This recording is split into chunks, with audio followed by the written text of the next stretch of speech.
Okay. So good evening everyone. நான் நவனிதன். இன்னைக்கு நம்ம ப்ரொஜெக்டல் மோஷனை பற்றி நம்ம பேச போகிறோம். இந்த கைனமெட்டிக்ஸில் இருக்கிற டாபிக்ஸ்லேயே இந்த டாபிக் எதுக்கு நம்ம பேசணும் அப்படின்னா, இந்த மோசமான டாப்பிக்லேயே முக்கியமான டாபிக் வந்து இந்த ப்ரொஜெக்டல் மோஷன். அதனால தான் நான் இந்த டாப்பிக்கை பற்றி இன்றைக்கி பேச போகிறோம். யூஸ்வலாக நமக்கு இந்த ப்ரீவியஸ் இயர் இந்த PYT அப்படின்னு சொல்லுவாங்க, ப்ரீவியஸ் இயர் ரிப்பீட்டடான டாபிக்ஸ். அந்த டாபிக்ஸில் வந்து தவிர்க்க முடியாத டாபிக் வந்து இந்த ப்ரொஜெக்டல் மோஷன். அதே மாதிரி நமக்கு மிஸ்டேக்ஸ் பண்ணக்கூடிய ஏரியாவும் இதில் இருக்கும். அதனால் இன்னைக்கு இந்த ஷார்ட் வீடியோவில் என்ன பார்க்க போகிறோம்னா, நமக்கு என்னென்னலாம் தப்பு பண்ணுவோம், அதை எப்படி நம்ம ரெக்டிஃபை பண்ணுறது, ஸோ ஓவராலாக நம்ம ப்ரொஜெக்டல் மோஷனில் வந்து நமக்கு என்ன தெரிஞ்சுக்கணும் அப்படின்றத பற்றி இந்த ஷார்ட் வீடியோவில் நம்ம பார்ப்போம். ஸோ அதுக்கு முன்னாடி நீங்கள் வந்து நீட் ப்ரிப்பேர் பண்ணுற ஸ்டூடெண்ட்டாக இருந்தீங்கன்னா, நான் செல்ஃபை ப்ரிப்பேர் பண்ணிக்கிட்டு இருக்கேன் அப்படின்ற மாதிரி இருந்தீங்கன்னா, உங்களுக்கு கைடன்ஸ் தேவைப்படுது அப்படின்னு நீங்கள் ஃபீல் பண்ணுற பட்சத்தில் வந்து எங்களோட சேனலில் வந்து போடுற வீடியோஸ் வந்து நல்லா இருக்குது, புரியுது, இவங்க கூட நம்ம நீட் ப்ரிப்பரேஷனை ஸ்டார்ட் பண்ணால் நல்லா இருக்கும் போல அப்படின்ற மாதிரி உங்களுக்கு கான்ஃபிடன்ட் இருக்குது, உங்களுக்கு நம்பிக்கை இருந்துச்சு அப்படின்ற பட்சத்தில் இந்த நம்பருக்கு கால் பண்ணுங்கள். கால் பண்ணிவிட்டு உங்களுக்கு அட்மிஷன் ரிலேட்டடான டீட்டெயில்ஸ் வந்து கேட்டு தெரிஞ்சுக்கோங்க. நாங்கள் எங்கெங்கெல்லாம் இருக்கோம் அப்படின்னு திருச்சி, திருநெல்வேலி அண்ட் கோயம்புத்தூரில் வந்து நாங்கள் அவைலபிளாக இருக்கோம். உங்களுக்கு வந்து ஆன்லைன் கோர்சஸ் இருக்குது, ஆஃப்லைன் கோர்சஸ் இருக்குது. ப்ளஸ் வந்து நீங்கள் உங்களோட கேட்டகரி வைஸாகவும் உங்களுக்கு வந்து ஃபீஸ் வந்து டிஸ்கவுண்ட்ஸ்லாம் இருக்குது. டிஸ்கவுண்ட்ஸ், ஆஃபர்ஸ், ஸ்காலர்ஷிப்ஸு, இந்த மாதிரி இதெல்லாம் எல்லாமே இருக்குது. உங்களுக்கு எந்தது உங்களுக்கு ஃபீஸ் ஸ்ட்ரக்சர் ரிலேட்டடான டீட்டெயில்ஸ் எல்லாமே நீங்கள் கேட்டு தெரிஞ்சுக்கோங்க. இந்த நம்பருக்கு கால் பண்ணிங்கன்னா உங்களுக்கு கைட் பண்ணுவாங்க மென்டர்ஸ். ஓகே, இன்றைக்கி நம்ம ப்ரொஜெக்டல் மோஷன் பற்றி நம்ம டேரெக்டாக பேசிடுவோம். ப்ரொஜெக்டல் மோஷனில் ஃபஸ்ட்டு பேசிக்ஸ் லேர்ன் பண்ணிக்கிறோம். அதுக்கடுத்து நீங்கள் என்னென்னலாம் தப்பு பண்ணுவீங்க அப்படின்னு சொல்கிறேன். அதை நீங்கள் எப்படி ரெக்டிஃபை பண்ணணும் அப்படின்னு நான் சொல்கிறேன். யூஸ்வலாக நமக்கு ப்ரொஜெக்டல் மோஷன் என்னது அப்படின்னா, ப்ரொஜெக்டல் மோஷன் அப்படின்றது வந்து நீங்கள் ஏதாச்சும் ஒரு கல் எடுத்துக்கோங்க, இல்லாட்டினா உங்கள் பேப்பர் எடுத்துக்கோங்க. உங்கள் பேப்பர் வந்து நீங்கள் கசைக்கு எப்படி தூக்கி போகிறீங்க அப்படின்னா, அது எந்த பாத்தில் போதோ அதுதான் ப்ரொஜெக்டல் மோஷன். இட்ஸ் என்ன சொல்லுவாங்க, அந்த பேரபோலிக் பாத் அப்படின்னு சொல்லுவாங்க. ஸோ இந்த ஒன் ஷாட்ஸ்லாம் பார்த்தீங்கன்னா அப்படியே பயங்கரமாக ஒரு ஈக்குவேஷன் டெரைவ் பண்ணியிருப்போம். அந்த ஈக்குவேஷன்ஸ் வந்து ஒரு ஜென்ரல் பேரபோலாவோட ஒரு ஜென்ரல் ஃபார்முலாவை அது ரிசம்பிள் பண்ணும். அதனால என்ன சொல்லியிருப்போம்னா, ஒரு ப்ரொஜெக்டல் மோஷன் பார்த்தீங்கன்னா ஒரு பேரபோலா பாத்தில் தான் அது எடுக்கும் அப்படின்னு நம்ம கன்க்ளூஷன் கொடுத்துருப்போம். ஸோ இப்போதைக்கு உங்களுக்கு என்ன தெரிஞ்சுக்கணும்னா, ஒரு ப்ரொஜெக்டல் மோஷன் உங்களுக்கு என்ன பாத்து எடுக்கும், பேரபோலா பாத்தில் இருக்கும். சரிங்களா, பேரபோலா பாத்தில் இருக்கும். இதை ஞாபகத்தில் வச்சுக்கோங்க. இப்போது இந்த மாதிரி நீங்கள் ஒரு ப்ரொஜெக்ட் பண்ணுறீங்க. இந்த ப்ரொஜெக்ட் பண்ணும்பொழுது இனிஷியல் வெலாசிட்டி இருக்குங்க இல்லையா, இந்த இனிஷியல் வெலாசிட்டி வந்து யூஸ்வலாக 2 காம்பனண்ட்டாக ஸ்ப்ளிட் பண்ணாங்க. இந்த ப்ரொஜெக்டல் மோஷன் பொறுத்தளவுக்கு it's a 2 dimensional motion. 2 dimensional நம்ம பேசக்கூடிய ஒரு மோஷன் தான் ப்ரொஜெக்டல் மோஷன். இதை வந்து நம்ம 1 டைமென்ஷனல் நம்ம ஸ்ப்ளிட் பண்ண போகிறோம், along x axis and along y axis. சரிங்களா, இப்போது ஜென்ரலாக இந்த எக்ஸ் ஆக்சிஸ் கூட இது எவ்வளோ ஆங்கிள் மேக் பண்ணியிருக்கு அப்படின்னு நமக்கு தெரிஞ்சிருச்சுன்னா, இந்த வெலாசிட்டி வெக்டரை வந்து நம்ம 2ஆக ரிசால்வ் பண்ணலாம். ஓகே, இந்த வெலாசிட்டி வெக்டரை நம்ம 2ஆக ரிசால்வ் பண்ணலாம், along horizontal component and along vertical component. இப்போது அலாங் ஹரிசானல் காம்பனண்ட்டில் லிசன் எந்த சைடு கூட அது ஆங்கிள் மேக் பண்ணியிருக்கு அப்படின்ட்டு தெரிஞ்சுன்னா, இன்கேஸ் நான் என்ன சொல்கிறேன்னா, உங்களோட ப்ரொஜெக்டல் மோஷன் வந்து ஆங்கிள் தீட்டா இஸ் மேக் பண்ணியிருக்கு. எது கூடனா ஒரு ஹரிசானல் கூட உங்களோட ஆங்கிள் தீட்டா மேக் பண்ணியிருக்கு உங்களோட ஃபஸ்ட் இனிஷியல் வெலாசிட்டி அப்படின்ற பட்சத்தில் நான் சொல்லிட்டேன் அப்படின்னா, நீங்கள் என்ன செஞ்சுக்கலாம், இதை வந்து கீழே V cos தீட்டாவாகவும் V sin தீட்டாவாகவும் நீங்கள் பிரித்து எடுத்துக்கலாம். இதை நீங்கள் எங்கே படிச்சிருப்பீங்க, உங்களோட வெக்டர்ஸோட பேசிக்ஸ் நீங்கள் படிச்சிருப்பீங்க. கரெக்டாக? ஸோ ஒரு வெக்டரை வந்து நீங்கள் 2ஆக ரிசால்வ் பண்ண போகிறீங்க, along vertical component along horizontal component. நீங்கள் எந்த சைடு காஸ் தீட்டா, எந்த சைடு சைன் தீட்டா போடணும்னு சொல்கிறேன். எந்த சைடு வந்து உங்களுக்கு ஆங்கிள் தெரியுதோ அந்த சைடு வந்து V cos தீட்டான்னு போடுங்க, தெரியாத ஆங்கிள் வந்து V sin தீட்டான்னு போடுங்க, அவ்வளோதான். ஸோ இதுதான் என்ன சொல்கிறேன், இதுதான் நமக்கு என்னது ஹரிசானல்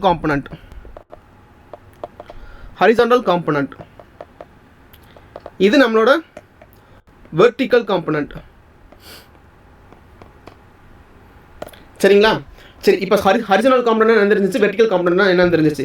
எந்த காம்பனண்ட் மேலே ஆக்சலரேஷன் ஆக்ட் ஆகிட்டு இருக்கும் அப்படின்னு கேட்டிங்கன்னா, இந்த வெர்டிகல் காம்பனண்ட் மேலே தான் ஆக்சலரேஷன் ஆக்ட் ஆகிட்டு இருக்கும். ஏன்னா த்ரூ அவுட் தி ஜேர்னி இந்த பால் வந்து நீங்கள் ஒரு பால் நீங்கள் த்ரோ பண்ணுறீங்க, அந்த பால் வந்து நீங்கள் த்ரோ பண்ண இடத்துல இருந்து அப்படியே இந்த சைடு வருது இல்லையா. இந்த 2 பாத்தில் V sin தீட்டா அப்படின்றது தான் எதுக்கு சஃபர் ஆகும்னா, கிராவிட்டிக்கு சஃபர் ஆகும். சரிங்களா, கிராவிட்டினால V sin தீட்டா அப்படின்ற காம்பனண்ட் தான் சஃபர் ஆகும். ஏன்னா அதுதான் மேலே ரைஸ் ஆகிறதுக்கு ட்ரை பண்ணுது. அப்போ எதனால அது சஃபர் ஆகுதுன்னா, நீங்கள் ரைஸ் ஆகும்பொழுது கிராவிட்டி வந்து ஒரு செகண்ட் 10 மீட்டர் பர் செகண்ட்னு உங்களுக்கு வேல்யூ தெரியும். கரெக்டாக 10 மீட்டர் பர் செகண்ட் ஸ்கொயர் அப்படின்றது வந்து ஆக்சலரேஷன் டியூ டு கிராவிட்டியோட வேல்யூ. இதோட ஆக்சுவல் மீனிங் என்னன்னா உங்களோட ஒரு செகண்டுக்கும் உங்களோட வேல்யூஸ் உங்களோட வெலாசிட்டி வந்து அது 10 யூனிட்ஸ் வந்து ரெடியூஸ் பண்ணிக்கிட்டே இருக்கும் அப்படின்றது தான். சரி, இதுதான் உங்களோட வெலாசிட்டி இருக்க போகிற டேரக்ஷனும் உங்களோட ஆக்சேஷன் இருக்க போகிற டேரக்ஷனும் ஆப்போசிட் டேரக்ஷனில் இருக்குது. கரெக்டாக?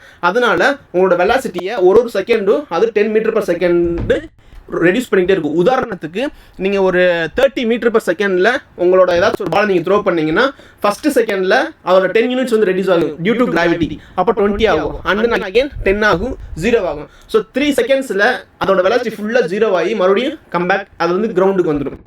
இது வந்து நமக்கு ஒரு ப்ரொஜெக்டல் மோஷனாக நம்ம அப்சர்வ் பண்ணக்கூடிய ஒரு விஷயம். இன்னொரு விஷயம் என்னன்னா, ப்ரொஜெக்டல் மோஷனில் உங்களுக்கு மேக்ஸிமம் பாயிண்டில் உங்களுக்கு வெலாசிட்டி வந்து 0 இருக்கும். ஓகே, இந்த மேக்ஸிமம் பாயிண்ட் எப்படி சொல்லுவோம்னா இது வந்து ஹைச் மேக்ஸ் அப்படின்னு சொல்லுவாங்க. அண்ட் அகெயின் இதை வந்து இந்த ரேஞ்ச் அப்படின்னு சொல்லுவாங்க. ரேஞ்ச் அப்படின்னா நீங்கள் எந்த இடத்துல எறிகிறீங்களோ அது எந்த தூரத்தில் போய் விழுகுதோ உங்களுக்கும் அந்த பால் ஃபைனலாக விழுந்த இடத்துக்கும் இடப்பட்ட தூரம் தான் அந்த ரேஞ்ச் அப்படின்னு சொல்லுவாங்க. அண்டு இந்த ஹோல் ஜேர்னி எடுக்க வந்து டைம் ஆஃப் ஃப்ளைட் அப்படின்னு சொல்லுவாங்க. Time of flight. Okay, so இது எல்லாமே ஒரு ப்ரொஜெக்டல் மோஷன் நம்ம இருக்க போகிறோம். ஒரு சின்ன காம்பனன்ட்ஸ் நம்ம தெரிஞ்சுக்கிறது. ரைட், இப்போ நீங்கள் என்னென்னலாம் மிஸ்டேக்ஸ் பண்ணுவீங்க, உங்களுக்கு வந்து அதில் என்னென்னலாம் நீங்கள் ரெக்டிஃபை பண்ணணும் அப்படின்றத நம்ம 1 by 1 நம்ம பார்த்துக்கிட்டே வருவோம். ஓகே, இப்போ என்னன்னா யூஸ்வலாக உங்களுக்கு வந்து மெமரைஸ் நீங்கள் ஒரு ஃபார்முலாஸ் வந்து நீங்கள் மெமரைஸ் பண்ணிட்டு போவீங்க. இப்போ 3 ஃபார்முலாஸ் இருக்குது. டைம் ஃபார்முலா இருக்குது, ரேஞ்ச் ஃபார்முலா இருக்குது, ஹைட்டுக்கு 3 ஃபார்முலா இருக்குது. ஜென்ரலாக நம்ம என்ன செய்வோம்னா இந்த 3 ஃபார்முலாஸை வந்து இது எப்படி வந்துச்சுன்னே தெரியல. ஆக்சுவலாக நான் அந்த 3 ஃபார்முலா எடுத்து வந்திருக்கேன், லாஸ்ட்டில் சொல்கிறேன். என்ன அந்த 3 ஃபார்முலாஸ் வந்து எப்படி வந்து 3 ஃபார்முலாஸ் இல்லை, நீங்கள் அந்த கொஷனுக்கு தேவைப்படுற மாதிரி நீங்கள் ஃபார்முலாஸ் வந்து ரீரைட் பண்ணுற மாதிரி இருக்கும். சரி, அந்த மாதிரி ரீரைட் பண்ணுறதுக்கு உங்களுக்கு தெரியாமல் விச் மீன்ஸ் உங்களுக்கு அண்டர்ஸ்டாண்ட் ஆகாமல் நீங்கள் ரூட் மெமரியாக உங்களோட ஃபார்முலாஸ் மட்டும் நீங்கள் படித்து வச்சுருப்பீங்க. அப்போ நீங்கள் ஜென்ரலாக உங்களுக்கு கொஷின் பேப்பரில் கேட்டோன்னேவும் உங்களுக்கு தெரிஞ்ச ஃபார்முலா வச்சு அவங்க மேனேஜ் பண்ண ட்ரை பண்ணுவீங்க. அது வந்து ஒரு தப்பான ரிசல்ட்டில் கொண்டு போய் முடியும். ஸோ அது வந்து நீங்கள் பண்ண பெரிய ஃபஸ்ட்டு மிஸ்டேக். விச் மீன்ஸ் உங்களுக்கு கான்செப்ட் புரியாமல் நீங்கள் வந்து வெறுமனே ஒரு ஃபார்முலா படிச்சுட்டு போய் நீங்கள் எழுதுவீங்க. Project motion related project motion இல்லை, நீங்கள் ஃபிசிக்ஸை பொறுத்தளவுக்கு நீங்கள் எங்கேயுமே உங்கள் கான்செப்ட் புரிஞ்சுக்காமல் நீங்கள் ஃபார்முலா மட்டும் டேரெக்டாக நம்ம பைஹார்ட் பண்ணி கொண்டு போனோம்னா அது அந்தளவுக்கு ஓகேவா இருக்காது. தப்பு பண்ணியிருக்கான வாய்ப்பு நமக்கு அதிகமாக இருக்குது. அதே மாதிரி இது வந்து ஃபஸ்ட்டு மிஸ்டேக் நீங்கள் பண்ணுறது. உங்களுக்கு ஒரு கான்செப்ட் தெரியாமல் ஃபார்முலா மட்டும் எடுத்துகிட்டு போய் ஃபார்முலா மட்டும் நம்ம படிச்சுட்டு போய் எழுதுறது வந்து நமக்கு நிறைய இடத்துல நமக்கு தப்பு தான் விடும். நெக்ஸ்ட்டு அடுத்து என்னன்னா அந்த விசுவலைசேஷன் அப்படின்னு சொல்லுவாங்க. இந்த விசுவலைசேஷன்னா அந்த கொஷினை கொடுக்குறது பொதுவாகவே இந்த ஃபிசிக்ஸை ஃப்ரேம் பண்ணுற கொஷின்ஸ் தான் பார்த்தீங்கன்னு வச்சுக்கோங்களேன். அப்படி கதையாக சொல்லுவாங்க. போன வருஷம் கொஸ்டின் படித்து எடுத்துட்டாங்க, பயங்கரமாக ஒரு ஸ்டோரி சொல்லி அது அங்கிட்டு வருது இது இங்கிட்டு வருது, அப்போ உங்களுக்கு என்ன ரிசல்ட் வரும் அப்படின்னு கேட்பாங்க. சரி, ஆக்சுவலாக நான் என்ன சொல்கிறேன்னா நீங்கள் அந்த கொஷின்ஸ் நீங்கள் ரீட் பண்ணும்பொழுது ஜஸ்ட் நீங்கள் விசுவலைஸ் பண்ணி பார்க்கணும். நீங்கள் நினைப்பீங்க அங்கே எக்ஸாம் நேரத்தில் இருக்கிற அந்த 30 செகண்ட் 1 நிமிஷத்துக்குள்ள நான் சங்கர் படம் கிராஃபிக்ஸ் நான் இமேஜின் பண்ணி அதுக்கப்புறம் அந்த பால் வந்து அதுக்கப்புறம் இமேஜின் பண்ணி ரிசல்ட் எடுத்து விடிஞ்சு வெள்ளக்கொல்லி கூட்டுரும் அப்படின்னு நினைப்பீங்க. ஆக்சுவலி நீங்கள் அந்தளவுக்கு விசுவலைஸ் பண்ண வேண்டியதில்லை. ஜஸ்ட் நீங்கள் கொஸ்டின் ரீட் பண்ணும்பொழுதேவோ உங்களுக்கு அந்த பால் வருது அப்படின்னு ஃபர்ஸ்ட் ஆஃப் ஆல் என்னன்னா பெட்டர் நீங்கள் ஒரு டயக்ராம் ட்ரா பண்ணுறது வந்து ரொம்ப ரொம்ப ரொம்ப ரொம்ப ரொம்ப நல்லது. சரிங்களா, நீங்கள் கொஷின்ஸ் நீங்கள் கொஷின்ஸ் ரீட் பண்ணும்பொழுதேவோ இங்கேருந்து நீங்கள் பால் இப்படி வருது அப்படின்னு அந்த பாலை ட்ராப் பண்ணுங்கள். இல்லை நீங்கள் பில்டிங் மேலே இருந்து உங்களுக்கு பாலை த்ரோ பண்ணுறாங்க, நீங்கள் என்ன நம்ம ஞாபகத்தில் வச்சுக்கணும், பில்டிங் மேலே இருந்து ட்ராப் பண்ணாங்கன்னா உங்களுக்கு இனிஷியல் வெலாசிட்டி 0 இருக்கும். பில்டிங் மேலே இருந்து த்ரோ பண்ணாங்கன்னா எங்களுக்கு இனிஷியல் வெலாசிட்டி ஏதோ ஒரு பர்டிகுலர் வெலாசிட்டியில் இருக்கும். இது வந்து சின்ன சின்ன ஹிண்ட்ஸ் மாதிரி. ஓகேவா, அப்போ நீங்கள் என்ன செய்யணும், ஒரு டக்குன்னு ஒரு பில்டிங்கை ட்ராப் பண்ணிடணும். பில்டிங்கில் இருந்து உங்களுக்கு அந்த பால் வந்து விழுகுது அப்படின்ற மாதிரி நீங்கள் ஒரு விசுவலைஸ் பண்ணி ஒரு டயக்ராமேட்டிக்கை போட்டுட்டு அதுக்கப்புறம் அந்த ப்ராப்ளத்தை நீங்கள் சால்வ் பண்ணும்பொழுது நீங்கள் தப்பு விடுறதுக்கான சான்சஸ் வந்து ரொம்ப ரொம்ப ரொம்ப குறையும். சரிங்களா, இது வந்து இன்னொரு முறை.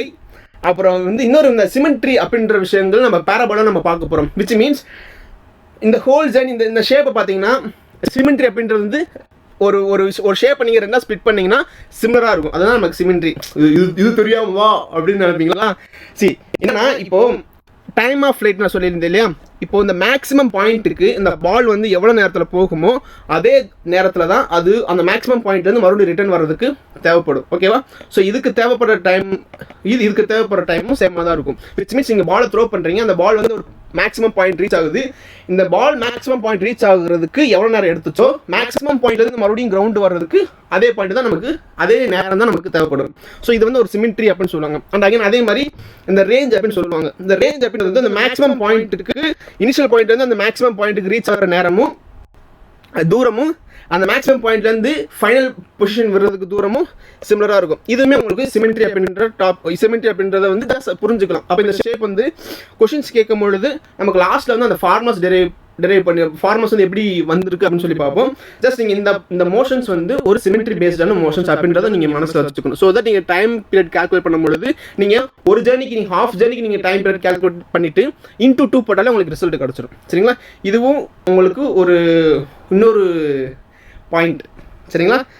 தென் அந்த வெக்டர்ஸ் நான் ஆல்ரெடி சொன்னேன் இல்லையா, உங்களோட வெலாசிட்டி வெக்டரை வந்து நீங்கள் ஸ்ப்ளிட் பண்ணும் பொழுது v cos θ v sin θ வந்து எங்கிட்டு போகிறதுனே தெரியல அப்படின்னீங்கன்னா அதுதான் பிரச்சனை வந்துடும் இனிஷியலாகவே. சரிங்களா? ஆல்ரெடி மறுபடியும் சொல்கிறேன், எந்த சைடு வந்து உங்களுக்கு ஆங்கிள் மேக் பண்ணியிருக்கோ அதை வந்து cos θ எழுதிக்கோங்க. அதுக்கு ஆல்டர்னேட் சைடில் வந்து v sin θ எழுதிக்கோங்க. இந்த cos θ அப்படின்றது வந்து ஹரிஜனல் காம்பனன்ட். இந்த ஹரிஜனல் காம்பனன்ட் வந்து உங்களுக்கு எந்த ஒரு டிஸ்டர்பன்ஸும் ஆகாது. த்ரூ அவுட் த ஜர்னி இந்த ஹரிஜனல் காம்பனன்ட் வந்து சேமாக தான் இருக்கும். சரிங்களா? மறந்துடாதீங்க, த்ரூ அவுட் த ஜர்னி உங்களோட ஹரிஜனல் காம்பனன்ட் வந்து சேமாக தான் இருக்கும். ஹரிஜனல் வெலாசிட்டி வந்து சேமாக தான் இருக்கும். ஓகே, லெட்ஸ் சே இல்லை மறுபடியும் சொல்லு அப்படின்னீங்கன்னா இங்கே பாருங்கள், இந்த மாதிரி உங்களுக்கு ப்ரொஜெக்டல் மோஷன் இருக்கும். இந்த ப்ரொஜெக்டல் மோஷனில் ஒரு பாயிண்ட்லையுமே இன்கேஸ் உங்களோட வெலாசிட்டி எப்படி ஸ்ப்ளிட் பண்ணியிருக்கேன்னா v cos θ ஸ்ப்ளிட் பண்ணியிருக்கேன், v sin θ ஸ்ப்ளிட் பண்ணியிருக்கேன். இப்போ இந்த பாயிண்ட் எடுத்துக்கலாம். ஒரு பாயிண்ட்லையுமே v sin θ வந்து குறைஞ்சிக்கிட்டே வரும். ஓகே, இந்த இடத்துல வந்து v sin θ வந்து v sin θ அப்படின்ற மாதிரி இருக்கும். அதே மாதிரி இந்த டைரக்ஷன் வந்து v cos θவாக தான் இருக்கும். சரிங்களா? அதே மாதிரி இந்த பாயிண்ட்ல நீங்கள் எடுத்துக்கிட்டீங்கனாலும் இது மறுபடியும் v sin θவாக இருக்கும், இன்னமும் குறைஞ்சிருக்கும். அண்ட் உங்களோட ஹரிஜனல் காம்பனன்ட் வெலாசிட்டி வந்து v cos θவாக தான் இருக்கும். ஏன் சார் இப்படி இருக்குது அப்படின்னா, உங்களோட வெர்டிக்கல் காம்பனன்ட் வந்து எதனால பாதிப்படையுதுன்னா கிராவிட்டினால பாதிப்படையுது. ஆனால் உங்களோட ஹரிஜனல் காம்பனன்ட் வந்து எதனாலே உங்களுக்கு பாதிப்படையில. இப்படி தான் இருக்குது. இந்த டைரக்ஷனில் உங்களுக்கு எந்த ஒரு இன்ஃப்ளூன்ஸும் கிடையாது. அதனால இந்த வெர்டிக்கல் காம்பனன்ட்டுக்கு மட்டும்தான் கீழே கிராவிட்டி இருக்கிறதுனால நமக்கு வெர்டிக்கல் காம்பனன்ட் மட்டும் ரெடியூஸ் ஆகிக்கிட்டே போகும். ஓகே, ஸோ ஹரிஜனல் காம்பனன்ட் வந்து எந்த ஒரு பாதிப்பும் அடையாது. மேக்ஸிமம் பாயிண்ட் என்ன சார் நடக்கும்? மேக்ஸிமம் பாயிண்ட்ல உங்களோட வெலாசிட்டி வந்து 0 ஆயிடும். சரிங்களா? மேக்ஸிமம் பாயிண்ட்ல வெலாசிட்டி 0 ஆகுறதுனால தான் எப்போ நான் வந்த வழியிலே வந்துக்கிறேன் அப்படின்னு சொல்லிட்டு அது அந்த பால் மறுபடியும் திரும்பி இந்த கிரவுண்டுக்கு வந்துடும். சரிங்களா? இதை மனசில் வச்சுக்கோங்க. ஸோ உங்களுக்கு இந்த வெர்டிக்கல் காம்பனன்ட் ஹரிஜனல் காம்பனன்ட் வந்து மாற்றிடக்கூடாது. cos θவையும் sin θவையும் மாற்றி போட்டுட்டு எல்லாமே தப்பாக போயிடும். சரிங்களா? ஓகே, இப்போ அந்த வெக்டர்ஸை நீங்கள் தப்பு பண்ணுறதுக்கான சான்சஸ் இருக்குது. ஸோ உங்களோட வெக்டர்ஸ்லையுமே நீங்கள் கவனம் செலுத்த வேண்டும். தென் அந்த கோஆர்டினேட் ஆக்சஸ் இதில் பார்த்தீங்கன்னா இந்த கடைசியில் இந்த மண்டமலை இருக்கிற கொண்டே மறந்துட்டேன்ற மாதிரி இருக்கும். கொஷின்ஸ் கொடுத்துருப்பாங்க, ரொம்ப ஈஸியாக ஃப்ரேம் பண்ணியிருப்பாங்க. எப்படி கொடுத்துருப்பாங்கன்னா உங்களுக்கு வந்து ஆங்கிள் மேடு வித் நீங்கள் ஆங்கிள் கொடுத்துருப்பாங்க. நீங்கள் ஆங்கிள் எல்லாமே சால்வ் பண்ணுவீங்க, ஆனால் ஆன்சர் தப்பாக வரும். காரணம் என்ன பார்த்தீங்கன்னா அவங்க கொடுக்கும் பொழுது angle made with vertical component அப்படின்னு சொல்லிடுவாங்க. ஸோ இந்த ஆங்கிள் வந்து அவங்க மென்ஷன் பண்ணியிருப்பாங்க. நம்ம படிச்சிருக்கிறது என்னன்னா நம்ம என்ன படிச்சிருக்கோம், இந்த ஆங்கிள் மேட் வித் ஹரிஜனல் காம்பனன்ட் கூட உங்களுக்கு ஆங்கிள் மேக் பண்ணியிருந்துருக்கணும். ஓகே, இதுதான் ஆங்கிள். ஸோ இன்கேஸ் இந்த மாதிரி உங்களுக்கு டேட்டாஸ் கொடுத்துருந்தாங்கன்னா நீங்கள் எந்த மாதிரி கன்வெர்ட் பண்ணிக்கிறோம், இந்த மாதிரி நீங்கள் கன்வெர்ட் பண்ணிக்கிறோம். ஸோ இது ஆங்கிள் தீட்டானா இது வந்து 90 மைனஸ் ஆங்கிள் தீட்டா. ஏன்னா ஒரு 90 டிகிரி நம்ம ஒரு போர்ஷன்ஸ் மட்டும் நமக்கு ஆங்கிள் தீட்டான்னு தெரிஞ்சுக்கிட்டு ஒரு 90 டிகிரியில் நமக்கு ஒரு போர்ஷன்ஸ் வந்து ஆங்கிள் தீட்டான்னு தெரிஞ்சுக்கிட்டு இருக்கு. பேலன்ஸ் இருக்கிற போர்ஷன்ஸ் வந்து நம்ம 90 மைனஸ் தீட்டா அப்படின்னு நம்ம எழுதிக்கலாம். ஸோ நீங்கள் இந்த அதுக்கடுத்து நீங்கள் காஸ் சைன் யூஸ் பண்ணும்பொழுது நீங்கள் எப்படி ஸ்ப்ளிட் பண்ணணும், காஸ் ஆஃப் 90 மைனஸ் தீட்டா அப்படின்னு எழுதிக்கணும். காஸ் ஆஃப் தெரியுதுங்களா, cos of 90 minus theta and இந்த சைடில் வந்து sine of 90 minus theta. Sir cos of 90 minus theta sine of 90 minus theta அப்படின்னா cos of 90 minus theta is nothing but sine theta. So sine of 90 minus theta is nothing but cos theta. So இந்த மாதிரி நீங்கள் trigonometric ஃபங்க்ஷனை வந்து utilise பண்ணி நீங்கள் எழுதணும். Angles அவங்க கொஷின் சொல்லும் பொழுது ரொம்ப கேர்ஃபுல்லாக வாட்ச் பண்ணுங்கள். அவங்க ஹரிஜனல் காம்பனன்ட் கூட ஆங்கிள் மேக் பண்ணியிருக்கா இல்லை வெர்டிக்கல் காம்பனன்ட் கூட ஆங்கிள் மேக் பண்ணியிருக்கா அப்படின்னு சொல்லிட்டு நீங்கள் மனசில் கவனமாக அந்த கொஷின்ஸில் பார்த்துக்கிறணும். இதுலேயும் நீங்கள் மிஸ்டேக் பண்ணுறதுக்கான வாய்ப்பு இருக்குது. அண்ட் தென் அவ்வளோதான். இதுதான் உங்களுக்கு நீங்கள் மேஜராக மிஸ்டேக் பண்ணக்கூடிய ஏரியாஸ். ஸோ இன்னொரு விஷயம் வந்து இது என்னது, இது கதை இல்லை காவியம் அப்படின்னு சொல்கிற மாதிரி இந்த ப்ரொஜெக்டல் மோஷன் வந்து it's not about curves, it's about components. நீங்கள் எந்த அந்த வெர்டிகல் காம்பனண்ட்டும் ஹரிசாண்டல் காம்பனண்ட்டை வச்சு தான் இந்த ஸ்டோரி ஃபுல்லாமே நீங்கள் பில்ட் பண்ண போகிறீங்க. அண்ட் லாஸ்ட்டாக உங்களுக்கு நீங்கள் ஃபார்மர்ஸ் வந்து முக்கியமான ஃபார்மர்ஸ் தேவைப்படுது. சரிங்களா, அந்த ஃபார்மர்ஸ் வந்து நான் உங்களுக்கு சொல்கிறேன். இந்த ஃபார்மர்ஸ் வந்து தயவு செஞ்சு நோட் பண்ணி வச்சுக்கோங்க. ஜென்ரலாக உங்களுக்கு டைம் பீரியட் ஆஃப் ஃபார்மர்ஸ் தெரியும். நான் என்ன சொல்கிறேன்னா, அந்த ஹோல் ஜேர்னியில் மேக்ஸிமம் பாயிண்ட் ரீச் ஆகிற maximum point it's a symmetric journey. இந்த மோஷன் வந்து ஒரு சிமெட்ரிக்கான மோஷன். ஸோ ஒரு இனிஷியல் பொசிஷன்லேருந்து மேக்ஸிமம் பொசிஷன் ரீச் ஆகிறதுக்கு எவ்வளோ நேரம் தேவைப்பட்டுச்சோ மேக்ஸிமம் பொசிஷன்லேருந்து மறுபடியும் ரிட்டர்ன் பேக் வர்றதுக்கு அதே டைம் தான் உங்களுக்கு தேவைப்படும். அண்ட் அகைன் இன்னொன்று ஞாபகத்தில் வச்சுக்கணும், என்னென்னா மேக்ஸிமம் பாயிண்ட்டில் உங்களோட வெலாசிட்டி வந்து 0 இருக்கணும். மேக்ஸிமம் பாயிண்ட் உங்களோட வெலாசிட்டி வந்து 0 இருக்கும். அதனால தான் அதுக்கு மேலே அதனால் போக முடியல, அதனால தான் ரிட்டர்ன் பேக் வருது. கரெக்டாக? ஸோ உங்களுக்கு எந்த பாயிண்ட் உங்களுக்கு மேக்ஸிமம் பாயிண்ட்டில் வெலாசிட்டி 0 ஆகிறனால தான் அதுக்கு மேலே அது மேலே போக முடியாமல் மறுபடியும் ரிட்டர்ன் பேக் வருது. சரிங்களா? ஸோ இதை பேஸ் பண்ணி நீங்கள் டைம் பீரியட் உங்களுக்கு கால்குலேட் பண்ணோம்னா ஜஸ்ட் நமக்கு தெரிஞ்ச 3 ஃபார்முலா v = u + at அதை மட்டும் எடுத்துக்கோங்க. ஸோ நான் என்ன சொல்லுன்னா, ஃபைனல் வெலாசிட்டி வந்து 0 அப்படின்னு சொல்லியாச்சு. அண்ட் அப்போ பேலன்ஸ் இருக்குது u + at. ஆக்சலேஷன் அப்படின்றது வந்து அந்த பால் மேலே the only acceleration acting on the ball அப்படின்றது என்னது, acceleration due to gravity. கீழே இழுத்துக்கிட்டு இருக்கு. ஸோ உங்களோட வெலாசிட்டிக்கு ஆப்போசிட் டைரக்ஷனில் கிராவிட்டி ஆக்ட் ஆகிட்டு இருக்கு. அதனால வெலாசிட்டிக்கு ஆப்போசிட் டைரக்ஷன் அப்படின்னா -g நீங்கள் போடணும். சரிங்களா? வெலாசிட்டி எந்த டைரக்ஷனில் போதோ அதுக்கு ஆப்போசிட் டைரக்ஷன் உங்களோட ஆக்ஷன் ஆக்ட் ஆகிட்டு இருக்கு. அதனால -g போடணும். ஸோ இங்கே இடத்துல நான் -g போட்டு உங்களுக்கு இங்கிட்ட நம்ம மாற்றிருக்கேன். ஸோ அதோட உங்களுக்கு என்ன கிடைக்கும்னா u = gt கிடைக்கும். அது வந்து t என்னன்னு எடுத்துக்கிங்கன்னா u/g கிடைக்கும். இது வந்து ஒரு ஜேர்னிக்கு மட்டும் கீழேருந்து மேலே வரைக்கும் போகிறதுக்கு மட்டும் u/g அப்படின்ற அளவுக்கு கிடைக்கும். அகைன் மேலே இருந்து கீழே வரதுக்கு மறுபடியும் u/g அப்படின்ற அளவுக்கு ரெண்டையும் நீங்கள் ஆட் பண்ணுங்க. அந்த ஹோல் ஜேர்னிக்கு உங்களுக்கு எவ்வளோ டைம் டேக்கன்னா 2u/g. அப்போ இங்கே sin θ போட்டிருக்க அப்படின்னு கேட்டுறீங்களா? sin θ அப்படின்றது என்னது? உங்களை மேலே ரைஸ் பண்ணுறதுக்கு உங்களுக்கு எந்த காம்பனன்ட் ஹெல்ப் பண்ணுதுன்னா வெர்டிகல் காம்பனன்ட். உங்களோட வெர்டிகல் காம்பனன்ட் என்னது? sin θ. v sin θ. நான் சொன்னேன் உங்களோட வெலாசிட்டி ரெண்டாக ஸ்ப்ளிட் பண்ணியிருக்கேன். v cos θ ஆகவும் v sin θ ஆகவும் நான் ஸ்ப்ளிட் பண்ணியிருக்கேன்.